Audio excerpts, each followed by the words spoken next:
pessoal, sejam bem-vindos mais uma vez ao canal Profeus.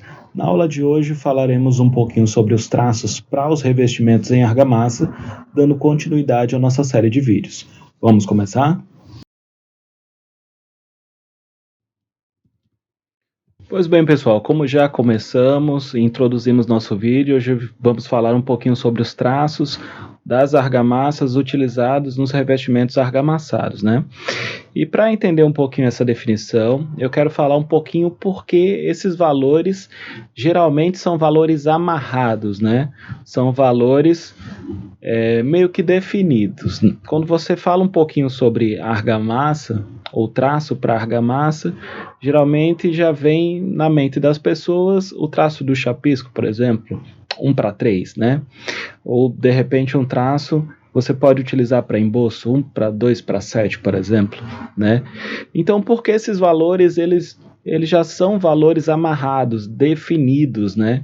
Porque no caso dos traços para argamassas, o traço ele é definido pelas boas práticas, pelo uso, né? Pelaquilo que vem sendo utilizado e dando certo, não se tratando de uma dosagem racional, né? Ou seja, onde eu pego todos os materiais, caracterizo, vou para o laboratório, experimento algumas dosagens e vejo qual seria o traço que melhor atende à minha necessidade. Para os traços em argamassa, em geral, no Brasil, se utiliza traços definitivos, traços que já são conhecidos, né? E como a gente vai partir, pelo menos para essa primeira aula, para o tradicional, para o mais padrão, nós também iremos trabalhar ali traços definidos, né? E é muito importante já a gente entender qual seria essa simbologia. Quando a gente se refere a um traço em argamassa, né, geralmente a gente fala 1 para outro número qualquer, 1:3, 1:2:7. Então, o que seria isso, né? Primeira coisa que tem que ficar muito clara é que os traços em argamassa, eles são medidos volumetricamente. Então, essa simbologia que nós observamos, 1 para outros números, são representações de unidades volumétricas, são representações de volume, ou seja, seria um traço unitário volumétrico. Ou seja, o que eu tenho aqui? 1 seria, na minha representação, o aglomerante principal. Então, quando eu me refiro a um traço 1:2:7, por exemplo, esse 1 seria representado pelo aglomerante principal, que para a maioria das argamassas é representado pelo cimento Portland. 2, nesse caso, é representado pelo aglomerante secundário, para a maioria das situações, é representado pela cal. E o B aqui seria representado pela areia e a C a relação água-cimento. Entendendo que, diferente do concreto, os traços em argamassa geralmente não são pré-determinadas as relações água-cimento. Por quê? Vai da prática, da trabalhabilidade e da consistência que aquele operário, que aquele trabalhador, ele vai precisar ter daquela argamassa, é o que vai definir essa relação água-cimento. Como já discutimos na nossa aula anterior, entendendo que a resistência ali nas argamassas não é a propriedade mais desejável, né? Então, essa relação água-cimento, geralmente, ela não vem especificada nos traços, mas ela é definida em função da trabalhabilidade para aplicação, tá? Então, tudo bem. Entendendo aqui que os traços para argamassa, eles são medidos volumetricamente, uma coisa que é muito importante é você saber como fazer uma conversão. Caso você tenha um traço unitário em massa, um TUM, e precise converter para um TUV, você vai ter que se lembrar aí dos seus ensaios realizados lá na disciplina de materiais de construção. E o ensaio que dá um valor que nós utilizamos para isso seria o ensaio de massa unitária, né? Que aí a norma seria essa, a norma ali sul-americana, a ABNT NBR 45. Os valores de massa unitária eles são os valores que fazem essa conversão. Caso eu tenha o traço unitário volumétrico para um traço unitário em massa e assim sucessivamente. Próximos slides a gente vai ter um exemplo para você entender melhor e captar essa ideia. Então, só uma observação. Um ensaio de massa unitária, ele utiliza já um cilindro, então tem muita gente aí utilizando ainda aquele cubo, que seria o recipiente anterior, mas já é um cilindro, essa geometria mudou, então fique atento com relação aos detalhes normativos, O canal a gente está sempre querendo atualizar vocês com relação a essas referências normativas, certo? Então, entendendo isso, essa é o nosso primeiro comentário para que a gente consiga compreender. Eu trouxe um exemplo prático, Então, para trabalhar com essa conversão, ou entender melhor como seria essa representação TUV, eu trouxe um exemplo que está aí, chamei de exemplo prático, E nisso, na execução do emboço interno do segundo pavimento, iremos utilizar o traço 1:2:9. Se é o traço de emboço, já entende-se que esse traço aí, 1:2:9, ele já está sendo representado como um TUV, Por se tratar de um traço em argamassa. E considerando que nas aplicações anteriores, ou seja, eu já utilizei esse traço em outro momento, e observei que eu utilizaria uma relação água-cimento de 2, Ou seja, o meu traço seria 1:2:9 para 2, 2 de relação água-cimento. Obtenha os volumes necessários. Então, isso aqui é muito importante, Caso eu tenha um traço que seria 1:2:9 de relação água-cimento, eu resolvi tabelar isso para a gente ter uma compreensão melhor de como é que isso funciona. Então, 1 do meu traço é o cimento, 2 a cal, o 9 areia e 2 a minha relação água-cimento. Como eu falei no slide anterior, o ensaio que vai me dar o índice responsável por essas conversões é o ensaio de massa unitária. Então, na minha tabelinha aqui, eu já fui e já tenho esses resultados por um laboratório que foi feita essa análise, ou consegui realizar em algum espaço em minha obra. Então, teria aqui o cimento com massa unitária 1,25, a cal com massa unitária 0,65 e a areia com massa unitária 1,50. E a água ali com massa unitária 1, Então, o que eu preciso? Isso é muito importante, Vai acontecer na sua vivência você ter esse tipo de situação. Eu quero saber o volume dos materiais que eu preciso quantificar ali para produzir esse traço, Então, o que acontece? Se eu pego aqui a minha primeira continha que eu preciso realizar, seria transformar os 50 quilos de cimento, para um traço volumétrico, Então, na execução desse traço aqui no segundo pavimento, eu vou adotar a utilização de um saco de cimento de 50 quilos como referência, para servir como nosso padrão. Então, qual o volume de cimento necessário para esse traço? Basicamente, é você pegar um saco de cimento e dividir pela sua massa unitária, ou seja, eu teria ali 40 decímetros cúbicos, por se tratar de uma unidade volumétrica. Lembrando aí que um decímetro cúbico é igual a 1 litro, Então, como é que acontece? Já tenho aqui quantos litros de cimento eu precisaria para produzir um saco de cimento para esse traço especificado. Seriam 40 litros. Quanto eu vou precisar de cal? Então, você já tem esse traço definido. Se eu tenho 40 decímetros cúbicos de cimento, quantos decímetros cúbicos eu vou ter de cal? 40, que multiplica 2 vão ser 80 decímetros cúbicos. Quantos decímetros cúbicos eu vou ter de areia? Se eu tenho 40 decímetros cúbicos de cimento, por ser uma proporção, 40 que multiplica 9, eu vou ter aqui 360 decímetros cúbicos de areia, e aí provavelmente uma areia média, né? E quanto eu precisaria de água, né? Se eu tenho ali 40 decímetros cúbicos de cimento, quanto eu precisaria de água? 40 que multiplica 2 no meu traço, eu teria exatamente aqui 80 decímetros cúbicos de 80 decímetros cúbicos de água. Então é muito importante você entender essa simbologia, né? Essa simbologia ela vai acompanhar você na sua vivência de obra constantemente, caso você esteja executando ali o revestimento argamassado, principalmente se a argamassa for produzida no seu canteiro, né? Então, observa, quantifiquei, obtive aí os volumes de cada material para um saco de 50 quilos, né? Então, quanto de argamassa eu vou conseguir produzir?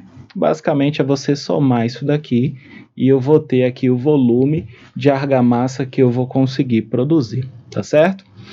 E aí, como eu faço essa conversão para TUM? Tá aqui, né? Se você tinha 50 quilos, você traz essa relação para cá. Eu só vou deixar aí já os apontamentos, né? Já com os resultados, mas é uma conta muito simples, né? 50 quilos eu já tinha determinado para o cimento.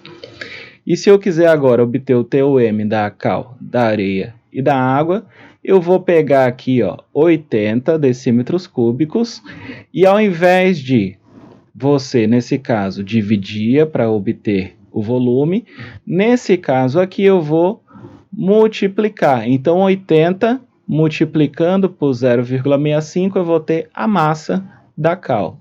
360 multiplicado pela massa unitária da areia, eu vou ter a massa de areia.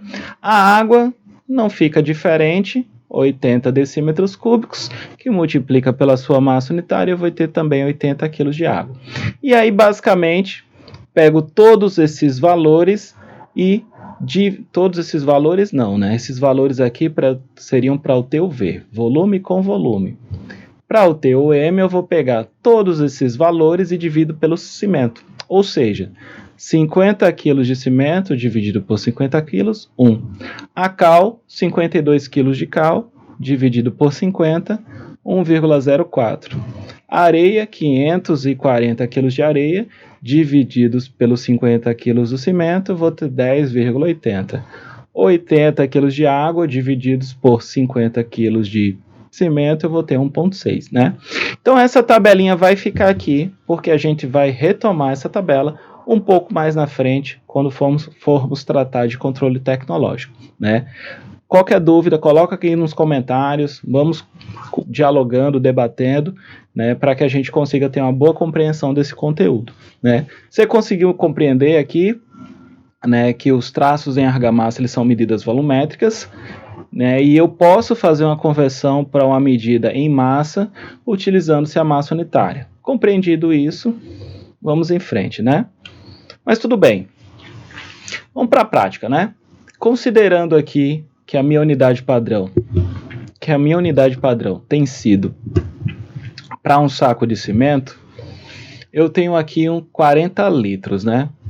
E acontece muito na obra de você ter dificuldade de mensurar esses volumes na produção dessas argamassas. O que eu preciso observar? Para isso, para ter isso daqui mensurado, nós costumamos, na maioria dos canteiros, fabricar o que nós chamamos na construção civil de padiola, né? Então, nesse caso aqui, quantas padiolas seriam necessárias, né? É muito simples. Nesse meu exemplo, eu preciso ali de 40 litros de cimento. E ele é meu 1 volumetricamente. Quais são as medidas padrões de uma padiola? 45 por 35 e eu só altero a minha altura. Para fazendo essa continha rapidamente, né, você pode pegar essa calculadora. É muito importante que na aula de hoje você tente fazer as continhas realmente, né? Se eu pegar 4,5 decímetros cúbicos e multiplicar por 3,5 decímetros cúbicos, qual vai ser a altura que eu preciso ter para fechar 40 decímetros cúbicos? Faça aí essa continha, essa equaçãozinha, e você vai chegar a esse resultado. Ou seja, na prática, na obra, na execução, na hora que eu for executar aqui essa argamassa, né, tomando como referência um saco de cimento, eu aplicaria como? Como eu faria isso na minha vivência cotidiana? Teria lá uma betoneira ou uma argamassadeira, de preferência uma argamassadeira, e eu colocaria essa padiola cheia de cimento, porque seria relacionado a 40 decímetros cúbicos, aplico na minha argamassadeira. 2 padiolas dessa teria o quê? 80 decímetros cúbicos, 2 padiolas, ou seja, 2 caixinhas dessa completamente repletas de material, seria a minha cal, e 9 caixinhas dessas com areia, e finalizando ali, aí eu já não aconselho você usar padiola, você utiliza um balde graduado, você usaria ali, ó, 2 vezes, pelo balde ser graduado não tem muita dificuldade, né? 2 aplicações com balde de 40 litros, ou seja, eu posso ter ali facilmente mensurados 80 litros. Misture isso daí, eu vou ter essa argamassa sendo produzida no meu canteiro, tá? Muito importante isso. Por que eu estou falando de padiola?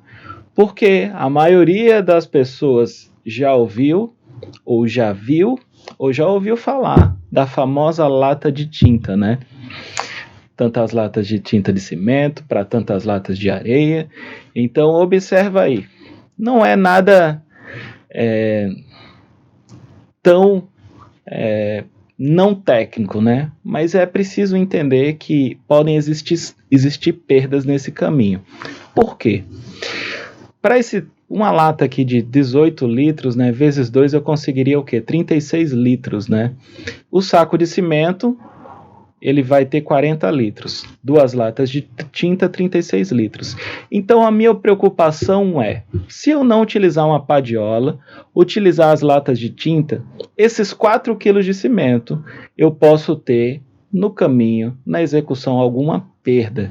Então, muita atenção a essa execução, tá? Ah, professor, eu não posso utilizar lata de tinta.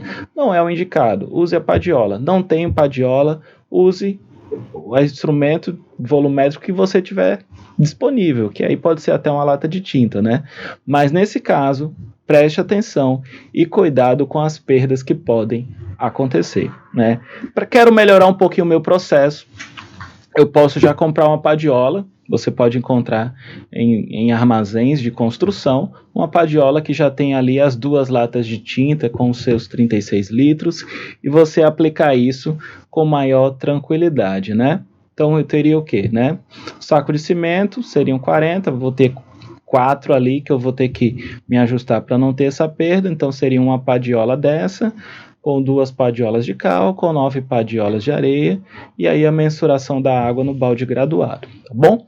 Muita atenção, né, a esses detalhes. Essas questões da perda, no final, na ponta do lápis, faz toda a diferença para o orçamento de uma obra, certo? Dúvidas com relação a isso? Qualquer dúvida, coloque nos comentários para a gente ir discutindo e debatendo o nosso tema de hoje, tá bom? Então vamos lá, continuando o nosso conteúdo. O que acontece? Vamos logo para os traços geralmente utilizados na construção civil. Já entendendo que é um traço unitário em volume, né? Sendo um cimento, o aglomerante principal, ao aglomerante secundário e B, areia. Um traço padrão que nós utilizamos na construção civil para chapisco externo e interno é 1:3 de areia grossa, né?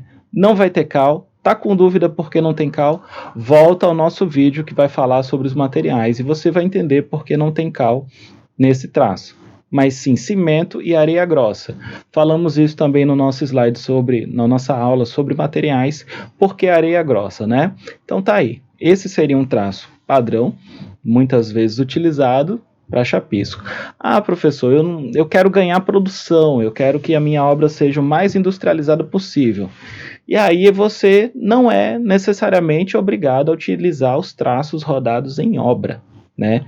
Existe sim chapisco pronto, industrializado, e você pode aplicar, por exemplo, o rolo, né, com lã de carneiro, e aplicar, você ganha muito mais celeridade no seu processo, né?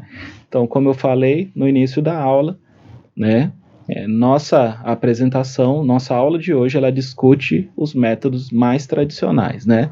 Talvez em aulas futuras nós podemos discutir um pouquinho melhor os métodos mais modernos em cada uma dessas nossas discussões, né? Mas para rodar em obra, 1:3 de areia grossa. Bom, gente, então temos aí o embolso, né? Como já discutimos na nossa primeira aula, sobre as camadas do revestimento, seria a camada que vem ali após chapisco, né? Então, para os ambientes internos, a recomendação seria 1:2:9, né, para essas áreas secas. E caso eu tenha uma área com muito contato com umidade, um contato com umidade excessivo, ou contato direto com o solo, por exemplo, uma parede enterrada, eu teria o traço 1 de cimento para 0,5 de cal para 4,5 de areia. É um traço mais rico em aglomerante, é um traço consequentemente mais forte, né? Uma expressão que a gente usa muito em obra, é um mais resistente, né? Se você entender, até o teor de cal aqui é menor, né? Por quê? Para que ele seja realmente um traço mais resistente e menos deformável. E quando falamos aqui no embolso externo, o mesmo conceito vale para esse traço aqui. Se eu tenho um ambiente agressivo, um excesso de umidade nesse ambiente, eu utilizaria aqui o traço 1:1:6, né? Mas para a maioria das situações, né, naturais de incidência de uma fachada ou uma incidência externa, eu teria o traço 1:2:9. Esse aqui para um ambiente mais agressivo, né? Deixa eu pegar minha canetinha aqui, né? Esse aqui para o ambiente mais agressivo, esse para o ambiente padrão, né? Onde eu tenho incidência de chuva, mas na maior parte das situações insolação, né? Então, tranquilo. Essas são as recomendações, os traços padrões mais utilizados, e fiquem atentos a esses detalhes sobre essas especificações, né? E aí a norma que trata disso, aos requisitos para essas argamassas utilizadas no revestimento e também para assentamento de paredes, né, assentamento da alvenaria, seria a norma 13281, revisada em 2015. E aí, por que eu trago essa norma? Falando aqui sobre controle tecnológico, você precisa estar atento, você precisa observar quais ensaios eu preciso fazer nessa argamassa para saber se ela está bacana, né? Se a argamassa é industrializada, geralmente um lote diário é feito e ali são realizados alguns ensaios. A dúvida surge muitas vezes quando essa argamassa é produzida no canteiro, é produzida em obra. Então essa norma, o que ela traz para a gente? Ela traz que eu vou precisar ter ou adequar ou estimar um lote de argamassa a cada 200 toneladas de material aplicado em cada uma dessas argamassas. Como assim, professor? Ou seja, quando eu estiver fazendo o meu traço lá de embolso interno 1:2:9, quando eu utilizar 200 toneladas de cimento, cal e areia, também considera-se a água, eu vou ter que fazer um lote desse material, separar esses materiais e destinar a um laboratório para que ele faça a análise e os ensaios para saber se a minha argamassa está legal, se a minha argamassa está bacana, né? Isso é muito importante. É controle tecnológico dos seus materiais, é você se certificando que o material que você está utilizando está ok. É preciso ter muita atenção a esses detalhes, né, de controle e certificação de qualidade da sua execução, né? Então, como é que você vai quantificar isso aqui? Lembra que eu falei da minha tabelinha lá no início? Vamos retomar ela aqui, e é através dessa adequação que a gente consegue obter é esse quantitativo, né? Então, na minha tabelinha, eu consegui fazer essa transformação para o traço unitário em massa, e através desse traço, eu obtive aqui, que eu utilizaria para esse meu exemplo, 1 para 2 para 9, né? Essa quantidade de materiais. Então, se eu tenho um lote, né, a cada 200 toneladas, fechando um lote, eu preciso destinar para um laboratório, como eu vou quantificar isso? Né? Somando aqui os meus materiais, a cada saco de cimento, eu vou ter 722 quilos de materiais envolvidos, certo? Então, é simples. Se eu tenho 200 toneladas, são 2.000 quilos de materiais, dividindo por 722, seria a cada 278, né, de maneira aproximada, a cada 278 sacos de cimento, né, onde eu vou produzir essa argamassa com esse traço naquela aplicação, eu vou separar esses materiais, informar para o laboratório quais foram os traços que eu utilizei, quais foram os materiais que eu utilizei, separar um saco de cimento, areia, né, a cal, levar tudo para o laboratório, né, destinar esse laboratório e solicitar esses ensaios, né? Então você vai pedir que o laboratório realize esses ensaios e aí você vai conseguir verificar se a argamassa que você está utilizando em canteiro está ok com relação a esses ensaios, né? E aí, essa norma ela tem algumas tabelas onde você pode classificar a sua argamassa e aí saber o nível a qual sua argamassa tá se enquadrando a efeito de classificação ante essa norma, né? E é importante você guardar uma contraprova na sua obra, ou seja, destine os materiais para o laboratório e guarde também um saco de cimento, a mesma areia, a mesma cal. Guarde isso na sua obra, por quê? Porque se algum ensaio não passar, né, ou seja, não atender, você pode fazer uma contraprova, né, fazer um novo teste e analisar se realmente foi algum problema nos materiais ou algum problema no betoneiro daquele dia, na equipe que está produzindo argamassa, verificar todo o seu processo, tá bom? Então essa é a nossa aula sobre traço, é uma aula com traços mais tradicionais, com o método mais tradicional da construção civil. Futuramente podemos estar falando um pouquinho sobre até os traços que utilizam aditivo, né, ou monocapa, massa única. A gente pode estar falando um pouquinho disso mais na frente, tá bom? Então eu agradeço, né? Qualquer dúvida, coloca aí nos comentários, pode escrever, pode comentar, e vamos trocar ideia, mais uma vez, enfatizando isso para que nosso canal cresça e a gente tenha um bom ambiente de colaboração técnica aqui.